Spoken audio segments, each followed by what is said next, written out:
Katia, she's going to talk to us here about, what's the exact title here? Working with Royal Press, Royal Danish Collections, Rosenborg Castle, Copenhagen. So we'll turn the phone right here to Katia. Yay!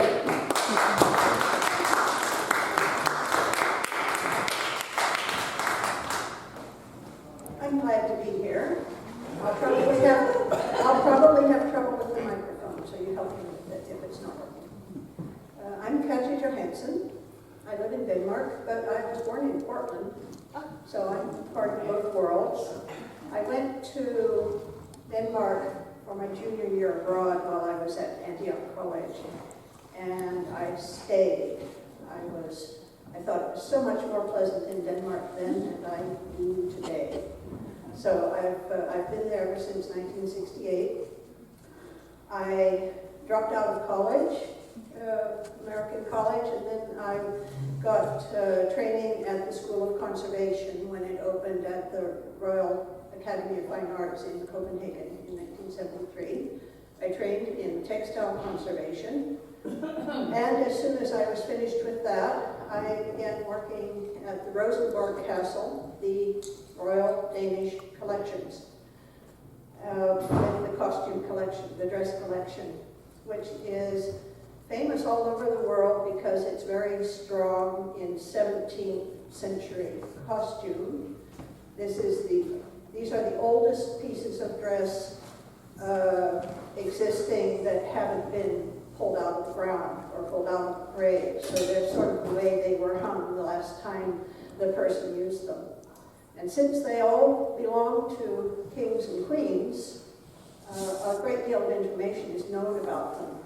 Who made them, who wore them, when they were worn, when they were remade, lots of information. This is also unusual in a museum situation. The most unusual thing is it's almost completely men's clothes. It's the king's clothes because it was the king's collection and the queens didn't have that much power officially. So it was the king's clothes that were collected by the royal family itself. So the collection is not public. The collection is private and belongs to the royal family, but it's open to the public. The castle itself is kept up by the state. So repairs and rebuilding and remodeling are done by the state, and the collections are shown within the castle. I don't know how many of you have had a chance to visit Rosenborg, but it really is a lovely, lovely little castle right in the middle of Copenhagen. When it was built from 1606 by Christian IV, it was outside the city walls.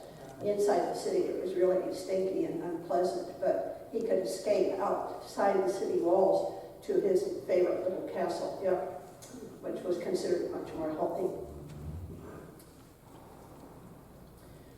Textile conservation, which I had never heard of before I went to Denmark, means taking care of a dress collection of historical dress. It doesn't have to be from the 1600s.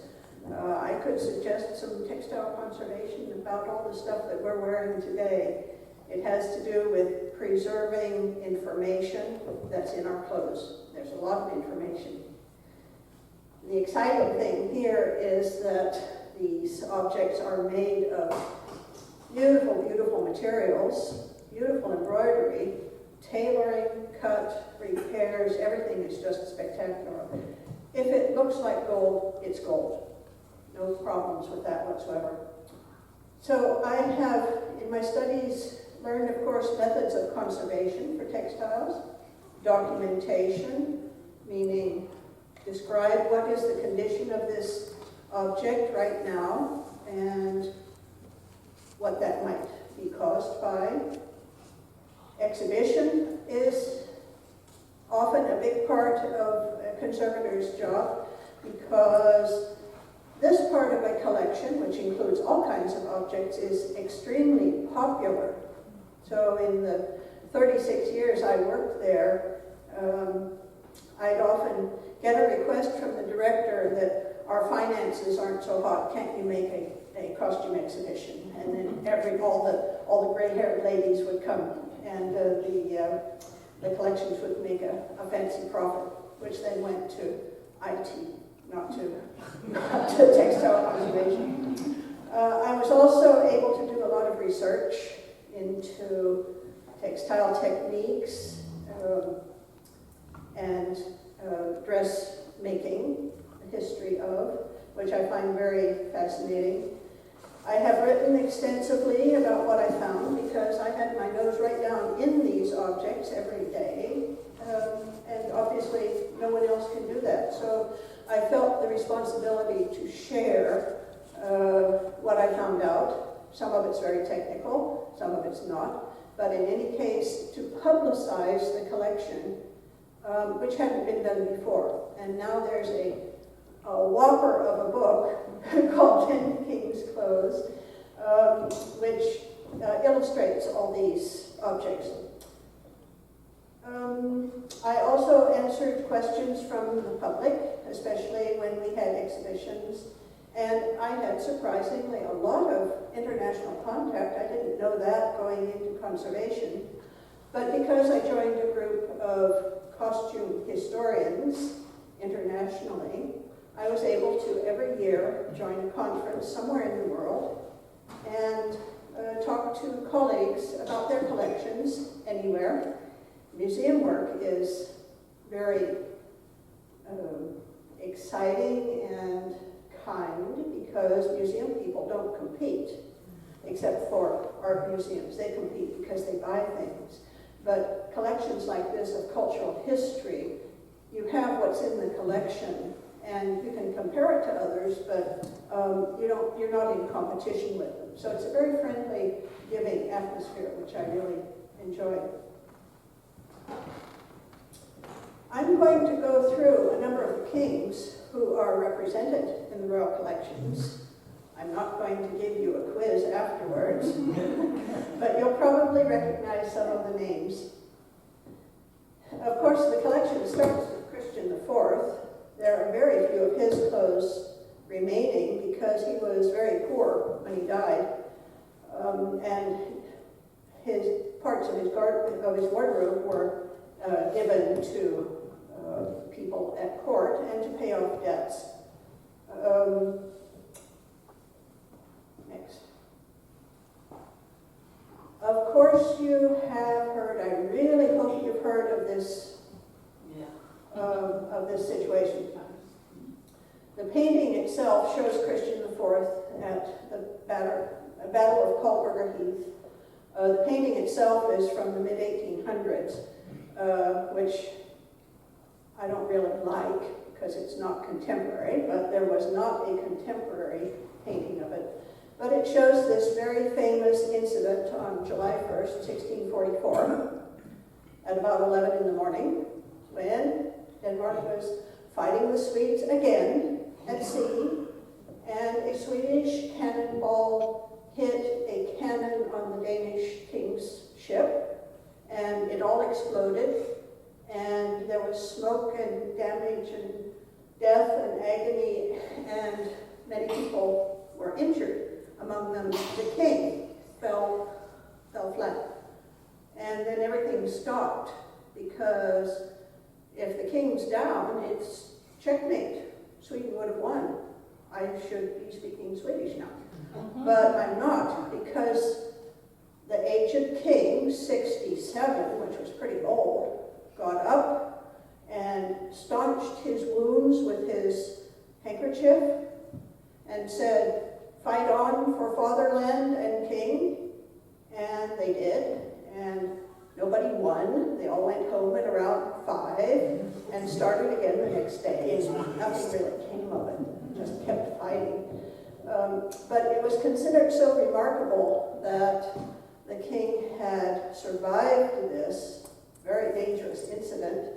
He was badly wounded. Shrapnel was operated out of his eye and his forehead that night on the ship. And he had the presence of mind to say that his clothes that he was wearing on that day weren't to be washed. And you all know, if you get a lot of blood on something, you rinse it out real quick, because otherwise it stains very badly. But despite his wounds, he must have said to his valet, "Don't wash them." I find that really amazing, because it's the valet's job to take care of the clothes of the wardrobe. So the king must have given him that order, because the valet can't decide that for himself. So the clothes were saved because Christian IV saw that they had value, had iconic value, to show his strength, the love of God for the kingdom, the twin kingdom of Denmark and Norway. Next. So I had the pleasure of restoring his bloodstained garments. They have been on display at the Rosenborg Castle since about 1st of September 1644, just a month after the battle. And they were proudly shown to visiting dignitaries. They've been tacked to the wall in one of his rooms, flat. There's a doublet, a shirt, the lace collar, a handkerchief that he used for staunching the blood, his slippers, because he wasn't wearing, can you go back? He wasn't wearing pirate boots, although it looks really manly, doesn't it? But if you go forward, he was wearing slippers made out of silk velvet, with his monogram woven in. They were probably made at his own silk fabric. And he probably had sore feet, don't you think? And so he had slippers on.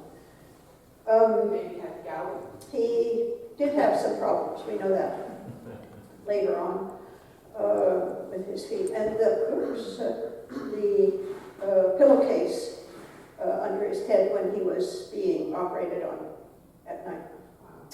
Up here are two little earrings, enameled hands that he had made for his mistress, enclosing two of the pieces of shrapnel that were taken out of his wounds. Isn't that sweet? Next. So these objects had been on display, had been shown at the castle for hundreds of years, and they were very dusty. So my job when I started in 1980 was to begin planning how should they be conserved, because what's important here is the damage and the blood. Normally we'd say, we've got to get that out of here, but this actually had to be preserved.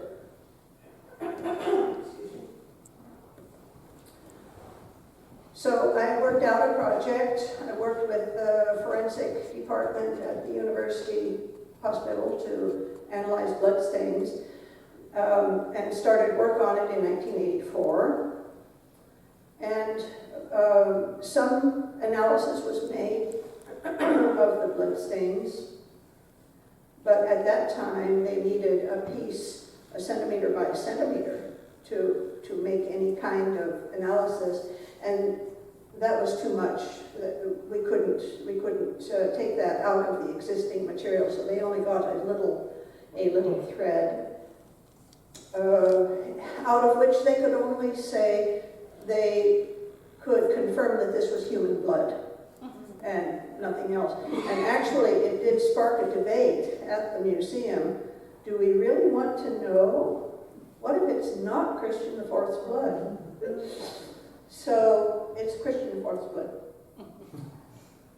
One part of my work in working with objects is documentation. And for example, this is take a pattern of the lace collar.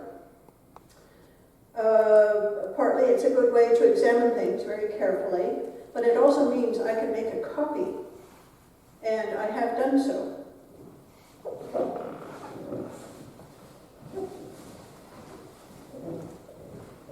And I'd like to show you how elegant this looks. Could I borrow somebody to model it for me? Oh, to model? I want to put it over.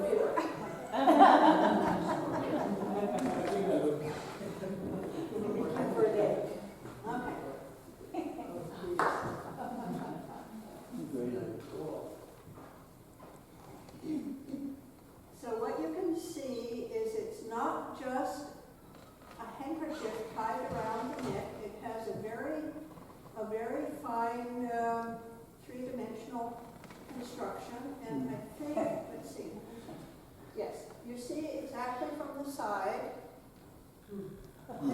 this very excellent profile. Isn't that great? I like that. This is very fine voice.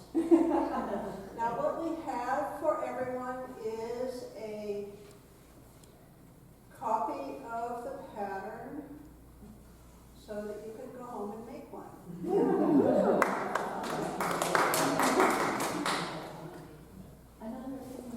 I know. She asked if there were any neighbors in the house. I said, well, I bet you'll be Annalisa if there was. She's my grandmother lived in Rosenborg Castle.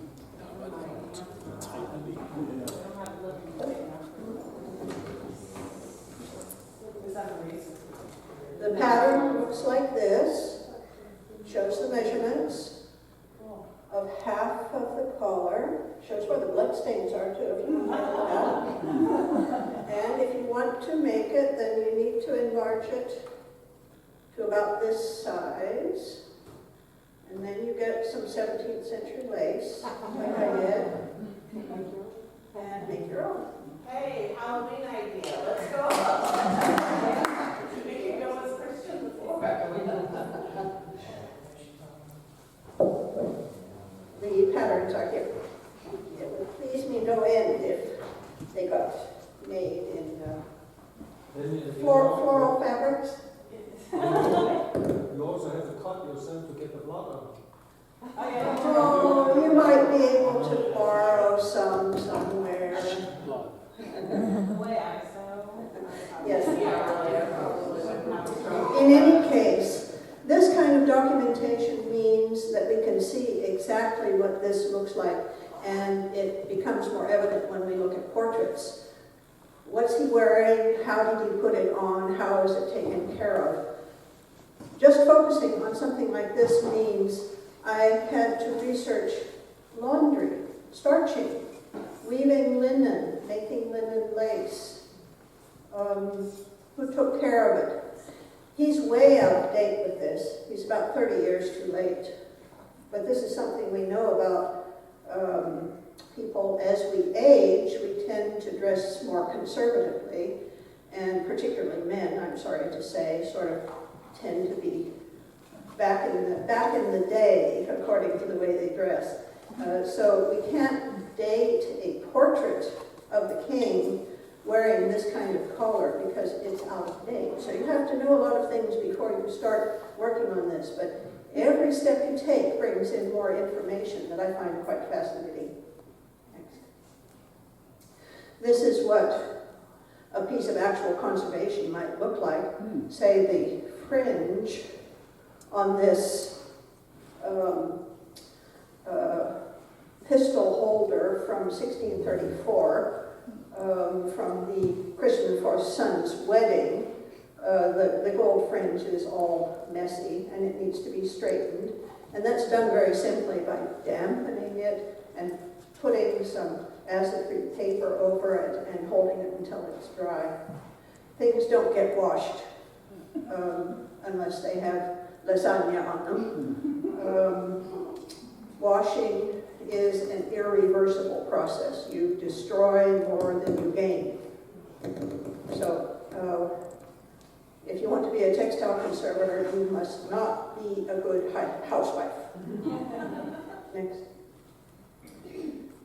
Christian IV's oldest son was the prince-elect Christian. He died before his father, so he didn't become king.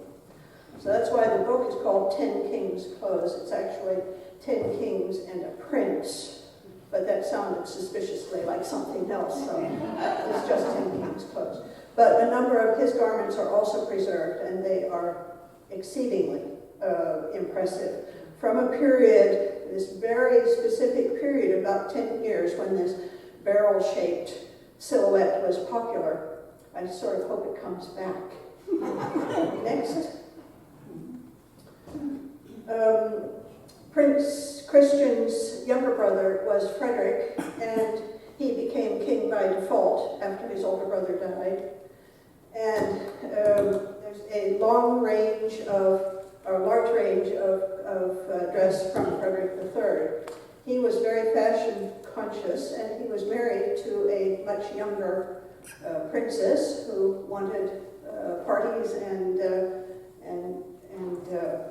music at court, so there were a lot of festivities. His stick here is made out of narwhal, which Christian IV made a lot of money selling all over the world because he called it unicorn horn.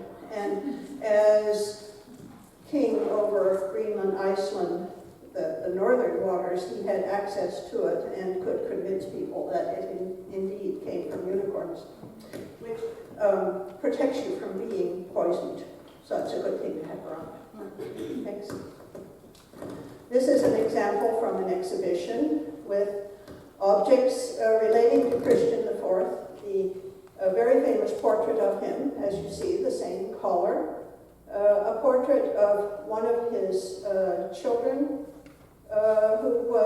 he had 21 children, who died in infancy, but was portraited nonetheless. Beautifully embroidered tablecloth, which was a gift to one of his daughters. Next. And another exhibition photo. Historical costume needs to be displayed behind and under glass. It doesn't want to have to be vacuumed or washed or cleaned. So the important thing is to keep it from getting dirty. This means that costume exhibitions are very expensive because it takes a lot of expensive glass. And lighting is always a problem because textiles are very sensitive to light, all visible light, not just UV. So anytime you turn on the light, you are destroying the textile. Next. I also made an exhibition about the queens, in which I combined full-length portraits with dress that had belonged to them. There's very little belonging to the queens in the Rosenborg collection because all their clothes were dispersed to their ladies-in-waiting at court at their death. The intriguing thing here was to take these larger-than-life portraits and bring them right down to almost standing on the same floor as we are. So usually in castles, the portraits are hung way up high, and you can't really look at them. So I got the chance to bring them right down so you could look at them quite closely. Sophia Amalia was Frederick III's wife and queen, and this very interesting piece is said to have belonged to her. We don't have as much documentation as we would like. Next. However, see, you can click 3 or 4 times now. When we look closely at the embroidery, there are some interesting things. See, here's a dolphin. You see by the big forehead. It's not a dragon, it's a dolphin. And dolphin in French, dauphin, means prince or inheritor of the throne. Okay, and there's some deadly nightshade just for fun. There's also 2 hands holding each other. That's a friendship. But up here, what do we have there?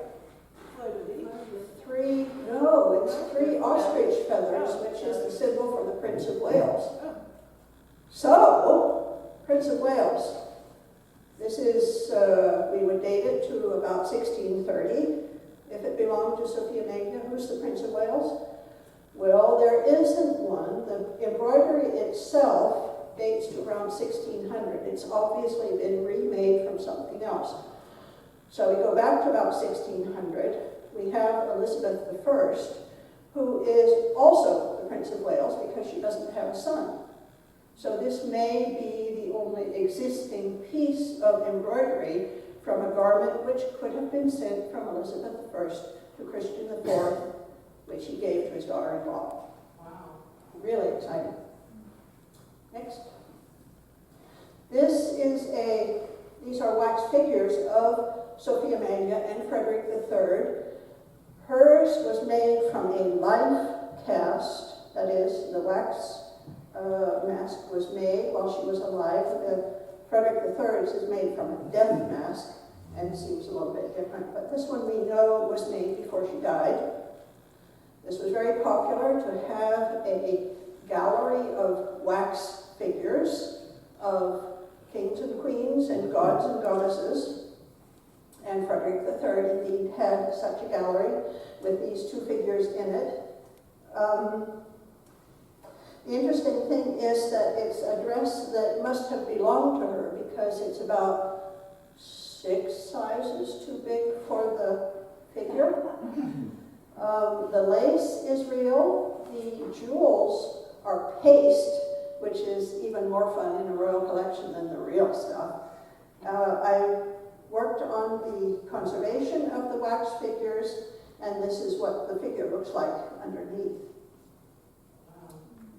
It's amazing to be working on something from 1650 and just taking some of the grime off, and it smells like honey. Honey from 1650. Wow. I also had the incredible experience of, while I was working on this figure for about a month or more, when you leave your work at in your studio, you cover it up when you go home for the day, just as a matter of good housekeeping. And one morning when I came in and took off the cloth that had covered her, and I sort of stood back to look, and I swear I saw her breast go. So we got on with it. I didn't see it again, but it felt like, well, let's move along here, get some clothes back on. Next. Christian V was their son. A portrait of a small portrait of him on the throne, wearing his coronation dress and a coronation mantle. So this is a way of learning about things, examining a portrait, and when you rarely can see the dress that was in the portrait, then you learn how to interpret what do they really mean by that. How much can you believe and how much is made up? Next. He liked to ride and hunt. He wasn't an intellectual. He's shown on a series of tapestries that were made for the Knight's Hall in Rosenborg and still are there. One of the earliest series that are still in place where they were made for. Next. And he's shown in the tapestry wearing a riding habit that looks like this, and close up you can see it's made of wool and embroidered with gold. Next. Their son, Frederick IV, very little preserved from him except this beautifully embroidered velvet suit. Next. And an at-home set. He spent most of his time at the Royal Castle, which was even colder than the Rosenborg Castle. So he would wear this underneath. It's a robe, close-fitting, and over that he'd wear another robe, which is lined with a woolen blanket, but it's silver brocade here and lined with pink silk with this embroidery on it. And you can see the pattern of embroidery here along the fronts. We could see from the fading of the lining, which was rather unusual, that it had been hung on a nail and faded in folds, the way it was always hung. And this corresponded to references he had written himself, that he got up at 4, put on these clothes, prayed, read in the Bible, and had meat soup at 7 a.m. And then this was hung back onto a nail. not good practice. His son, Christian VI, had a coronation suit made. They're beginning to not be modern. Actually, from Christian V onwards, their coronation suits are made specifically to make them look like Christian IV. This is supposed to make you think of 1600, the time of Denmark's greatest power. They also wanted to invoke the picture of strength and manliness and godliness that Christian IV had tried to project. So all his descendants tried to look like him on their coronation day. It got funnier and funnier. Next. Examples of beautiful, beautiful silk fabrics. This wasn't made in Denmark. Next.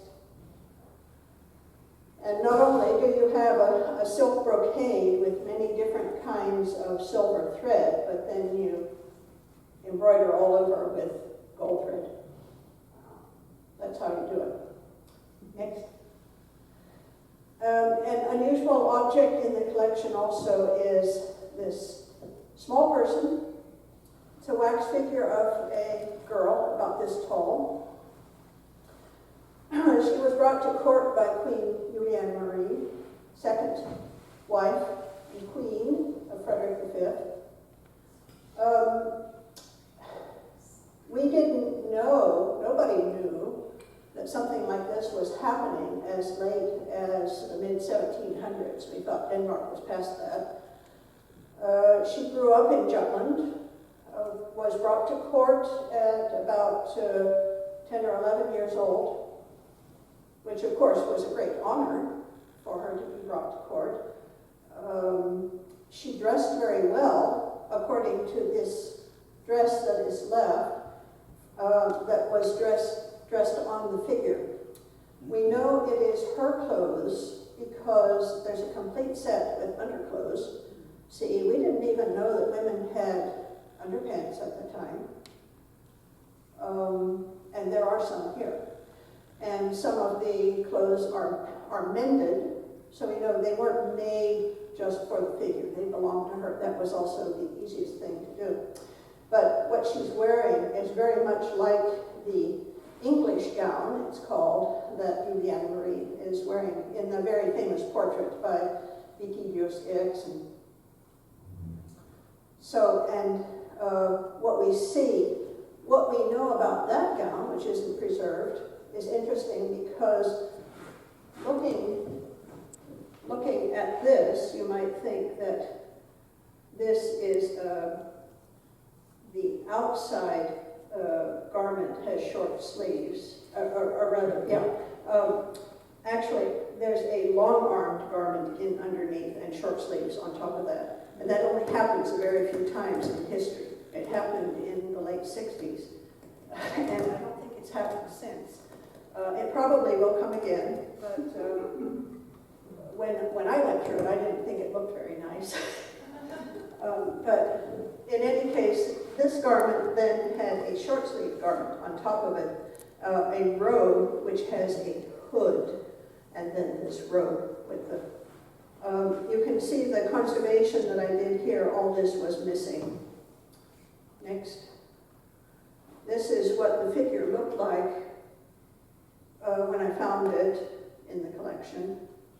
Broken wax, her face was all smashed. Wig is dirty. All this fabric is missing. And so I completed it and cleaned it. And her wig was fixed, not replaced. The strangest thing was trying to find some eyes because they were missing.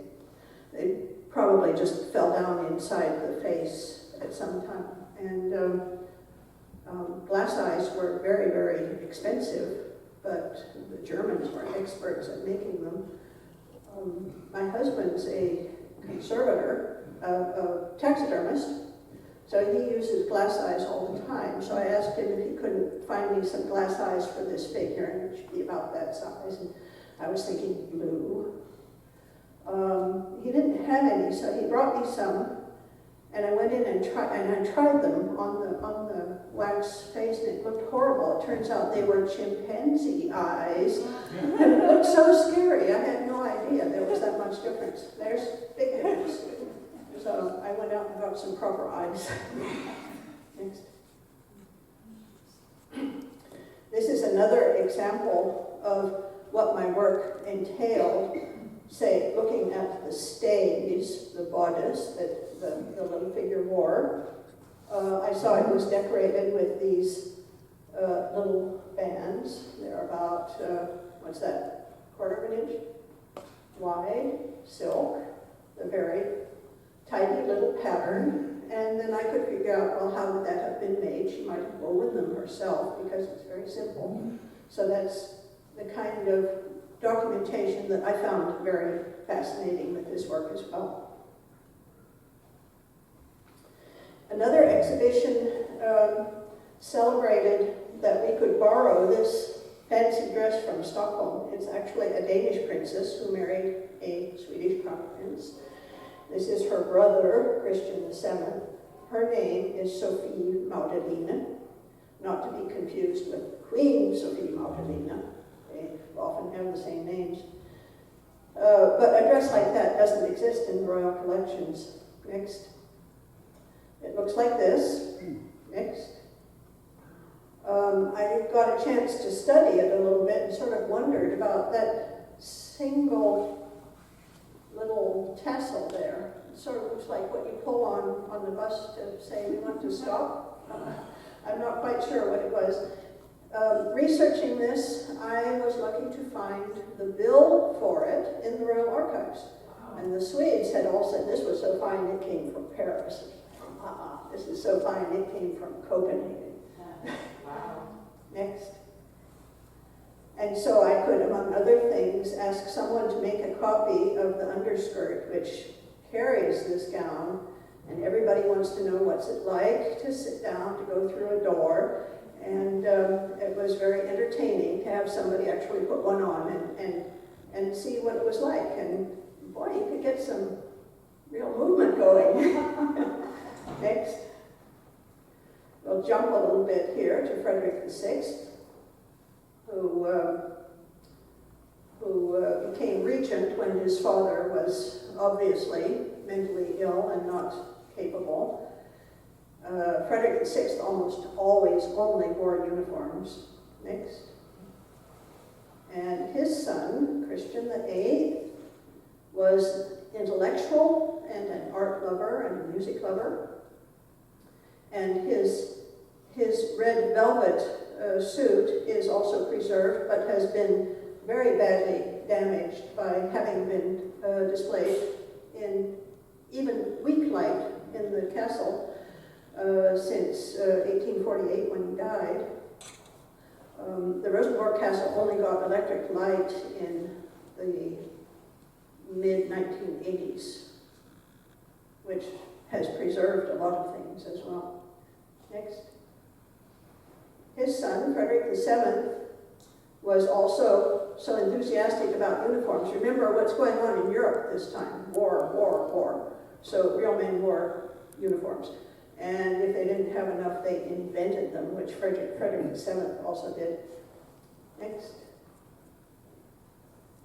We jump again to Christian IX, who actually was a German prince, but as Frederick VII didn't have any children, they had to sort of go out hunting and found a cousin who was a German prince, and fortunately he married a Danish princess so he could become king. But it was a really crappy time because Denmark had just engaged in war with Germany.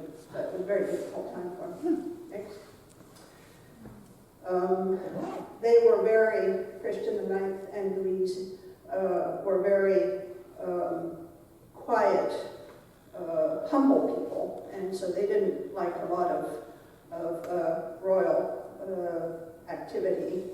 They had a lot of children, and they were called the parents-in-law of Europe because their daughters and sons all became kings and queens in the rest of Europe. Next.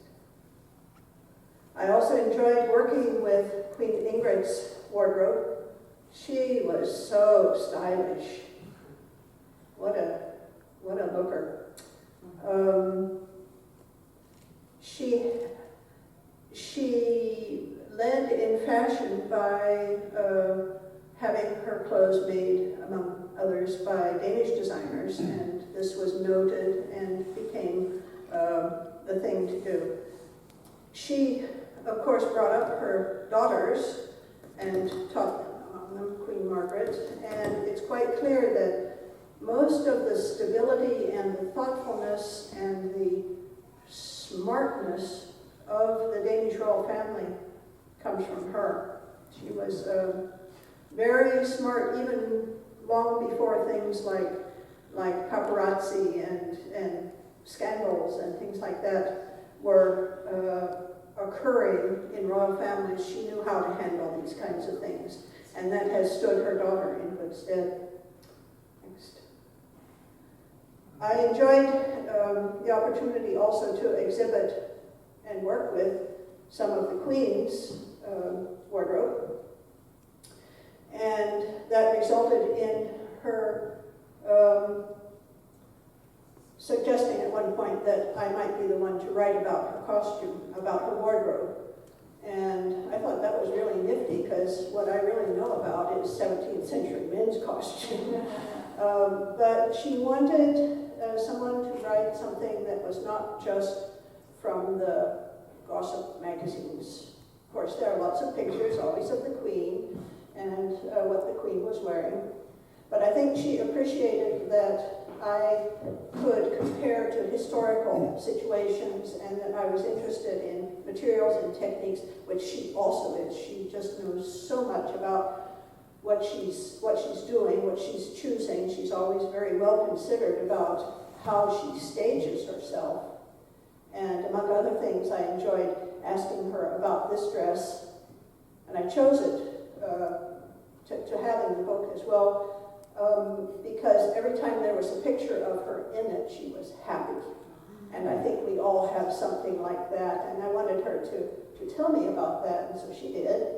And told me how this was, I think, the first thing she ever went in off the street in Florence, I think it was, still in the book, and bought because she saw it in the window, and she was so happy with it. And I hadn't seen the dress yet myself, actually, but I could see that it had some piping at the edges. And so I asked her, in Danish, and okay, the word for yellow is G-U-L, and the word for gold is G-U-L-D. Okay, so somebody here didn't pronounce it exactly right. And so it sounded as if I were asking if this was gold. And she said, oh no, then I wouldn't be able to wear it before noon. I was flabbergasted, but I learned something. Two things, actually: to pronounce the word better, and that you don't wear gold accessories before noon. And there we go. Next. This is what storage of costume might look like. Things are kept separate from each other, so they don't weigh down on each other. They lie down, so they don't get more stress up at the shoulders. And anything that is embroidered with gold is separated so it doesn't scratch itself. Fabric moves at every change, every fluctuation of relative humidity. So there's a lot of movement going on. And these sharp metal threads cut through anything they're touching. Next. This is what a storage area can look like. Everything's carefully labeled. Contents, labels on objects, everything you keep track of. These items have been kept track of by responsible people for hundreds of years, and you're part of that. You're the next link in the chain. So it better not break on your watch. Next. And this is how men's shoes might be stored. Next. This shows, for example, how I have deciphered a braid that was on a royal robe. It's made by loop manipulation, which was a technique I wasn't familiar with. It turns out it comes from Japan, but this is from 1630. So somebody had visited Frederick III in 1630 and knew this technique. Next. And I made a copy of a dress in a portrait by Titian for a museum in Dresden. That was a lot of fun. Next. And I have made copies of these tassels, which are used to tie lace collars. And they got to be very fancy in the 1620s and 30s, and almost none exist. But I learned how to make them, and I had the pleasure of being able to make some for a couple of movies made in Britain, one about Shakespeare and another one called Tulip Fever, where they needed exactly this kind of thing, so that was fun. Next. And you can look at a portrait like this and say, oh, he's got a lovely collar on, rough. But if you look at it carefully, you can see it's in 3 layers.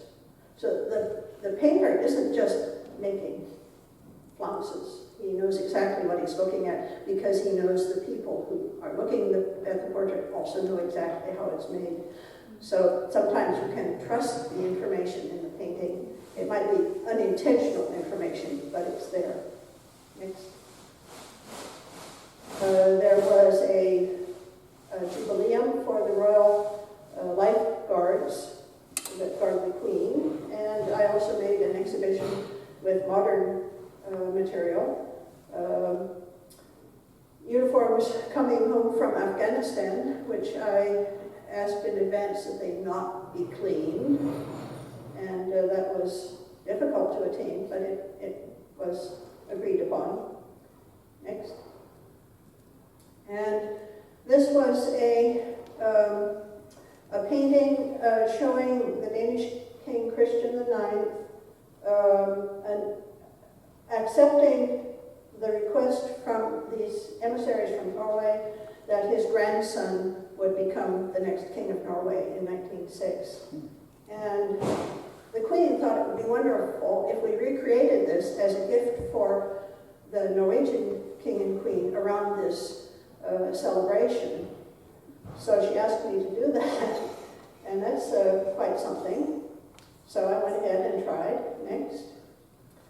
I knew that the painter named Tuxen had worked from a photograph from the occasion, and I know where it is. The canopy didn't exist anymore, but that could be made. And this is Christian V's royal mantle. And we had a uniform from Christian IX, and so all in all, it began to look as if we could. The silver lions still exist at Rosenborg. So I went ahead, and next, I could do this. I couldn't create everybody, but I created as many as I could with actual uniforms, and I made most of the medals in styrofoam because they're far too expensive to be able to be borrowed. But it was very successful, and the Queen was pleased. Next. I might have the problem of exhibiting a gown which is in such poor condition it can't be put on a mannequin. So I can put it in a chair, and you sort of get the impression that it is she who's sitting in the chair. And that allowed me to exhibit something that otherwise I would have said, no, can't be exhibited. But it still gives an impression of Queen Lovisa's fashion sense. Next. I have researched perfumed clothes and textiles because I thought it was fun, and I have added into exhibitions samples that are perfumed, new samples of things, where I have found recipes for perfumes that I had a perfumer make up so that you could lift a lid of something and smell something that intimates what the historical smell might have been. We can't tell for sure. And as a matter of fact, we can't tell what each other gets out of smelling something. But it's a visceral experience that goes past the intellect And it's a refreshing thing in a museum exhibition, which can easily get to be awfully intellectual. Next. I also have recreated some chords and a knot for a copy of a treaty between Sweden and Denmark, the one where Denmark lost Norway. Next. I learned to make the braid itself using this Japanese technique, and I learned to make the gold tassel from a woman in Lyon, France, who was the last gold tassel maker in Europe, because, as she said, after Gaddafi, nobody needs gold fringe and tassels. So. Next. And a partially finished embroidery here, I could make a drawing of so other people could try making the same embroidery, half done by a princess in the early 1700s. And she did all the fun part, and all that's left is the sky. She just left it at that. Next. Oh, this is the same one. Next. I also helped, whoops, go back one. We were asked, the costume historians were asked to make a historical costume for Mannequin Piss in Brussels, and that's a real honor. So we made a copy of a costume that could fit this little fellow who has a very specific stance. Next. And another project was recreating some cords for these rather large Japanese containers belonging to the Queen. The silk cords were in very poor condition. Next. And so again, I learned how to make the braid, Japanese braid, and make these enormous tassels. There's 5 kilometers of thread in each tassel. Wow. Next. Crazy. And this was a gift that came to the castle in about 1985, this dress. And it came from a lady in California who was a descendant of the royal family, way far out. And I was able to trace it back to this dress worn by Frederick VIII's Queen Louise at the wedding of Maud in London. So it's not that I doubted her word, but it was really spectacular to find out that's where it's from. Next. And the pattern of one of the gowns of Queen Ingrid, which is so weird, so strange. This is the front, there are the arm size, and this business of this part goes back up to the shoulders. Very, very strange. Made by one of the very good Danish designers, Holger Blom. Next. I have taught and instructed. Next. And made a website called Close Tell Stories on the Icon Museum website. Next. And written articles. I made an exhibition called Royal Blue of all my favorite blue things in the collection.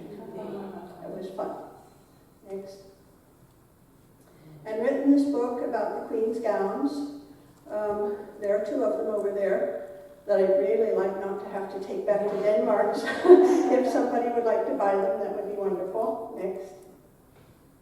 Among them, this very famous gown, which is just black and white, but it has this green lining which only shows when she moves. Very, very special. Next.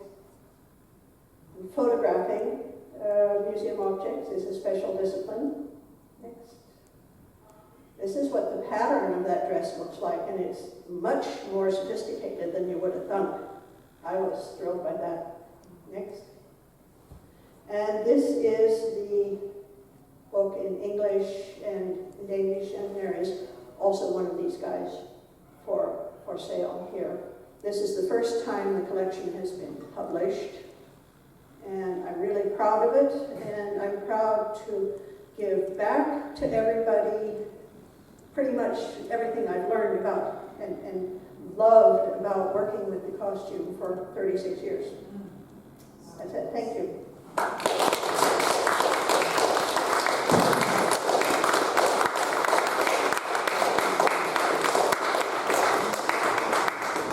Thank you, great talk. Questions? Start us off. Katia, thank you so much. This is amazing. I had a question, and since I'm driving, I'm going to back up. So this picture here, where there's kind of a shift version of the dress on the right, so are there additional garments that she wore on top of it? How was that, or was it remodeled? She cut it out.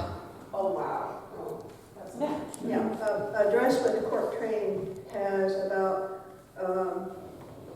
16 meters, 15 yards fabric, embroidered silk. This was pretty late, so it's about 1 meter wide.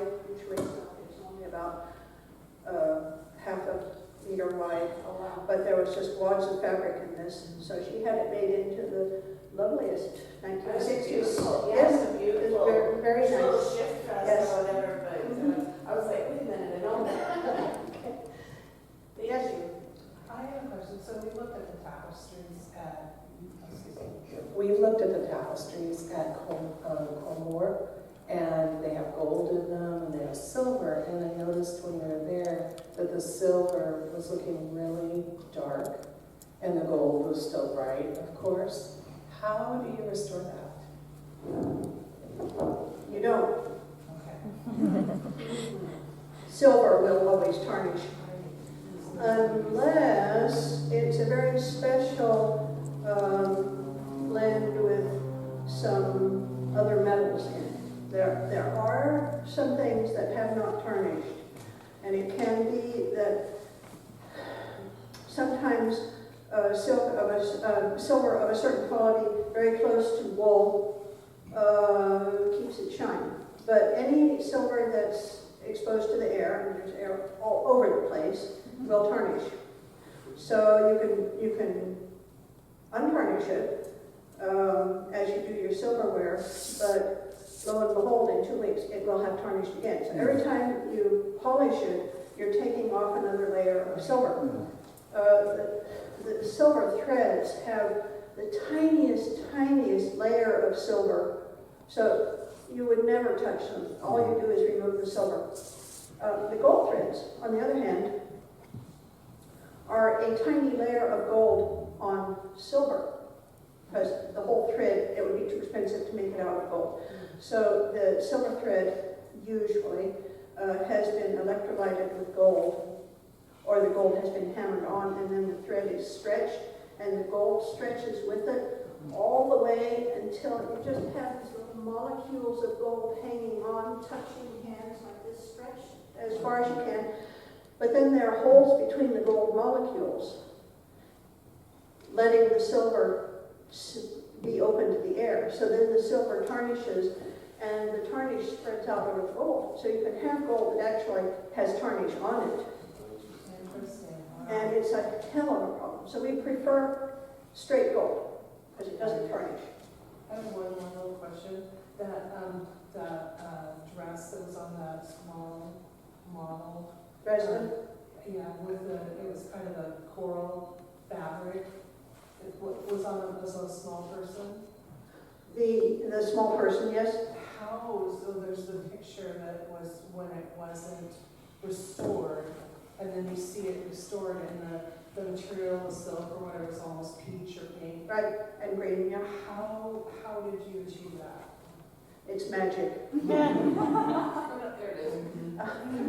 People tend to ask if I have a special solution that I can dip things in to make them last forever. No. So silk degrades, cheap silk degrades very quickly. Black silk degrades immediately. If you have silk that's in shatters, it's called shattered silk because it breaks. You put a support material underneath that you have dyed to the same shade and either stitch it or laminate it to strengthen the original. It's magic. And so that's what you did here. That's what I did there. Wow, Yeah, that's very so cool. amazing. What about the mannequin itself? How did you, like, her face is all, That was the one. The mannequin included the wax mask made from her death mask. okay. So that just had to be I- restored, glued together again with wax. Wow. I have time for 2 more questions because we're cutting into the field trip time, so. I just wanted to know, are you preserving Crown Princess Mary's clothes today? I saw her wedding dress on display, and that was just beautiful. And just wondering if you are continuing with the royal families. You're asking about the Crown Princess Mary's wardrobe. Yeah. And I exhibited her wedding dress, yes, at the castle the day after they got married. It has been given to the Royal Collections, as have other of the recent wedding dresses, because they fill up about 6 big boxes that are 2 meters long and this thick. And like anybody, I'd rather have somebody else store that around, but it's in good hands, and no conservation is done on it, or there are no other of her objects in the Royal Collections. She will determine what she wants to give to the Royal Collections. Okay. However, I was asked early on to make a list of things that I would like to see, originally from Queen Ingrid and then Queen Margaret. And so I made up a list, and I'm sure it's filed somewhere. What we would like to see are sports clothes,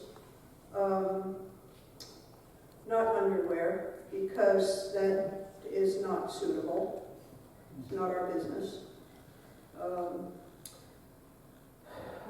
Clothes from special occasions, and clothes that they have a special feeling for. And also things like rubber boots. The Queen gave to the collection, or will be giving to the collections, a uniform that she wore when she went on a surprise visit to Afghanistan while they were fighting. And it wasn't told in advance that she was going, but I happened to have one of my interviews with her the week afterward, and she said, I've been to Afghanistan, and they gave me this uniform. I think she had a uniform, of course, because she's commander-in-chief. But they gave me boots and a special scarf to keep out the dust. And I kept the boots. So I would hope that those boots come into the collection at some point. Right. 1 more question, because we're running over time, so. Where are you finding these pieces? Are they in like the castle, the dark corner or something? They've always been there. The king decides what he wants to have in his own collection. And so either he decides in advance, and he would probably say, my coronation suit, maybe the one I had at my wedding or my son's wedding, and maybe my hunting gear. He would decide. It's his collection. Or if he hasn't decided, his people at court will make up a list and say, would you like these things to be sent to Rosenborg? And he can say yeah or nay. So that, understand, the collection belongs to the royal family. Sort of like your collection at home, but you want to keep a lot of it. A lot of us do.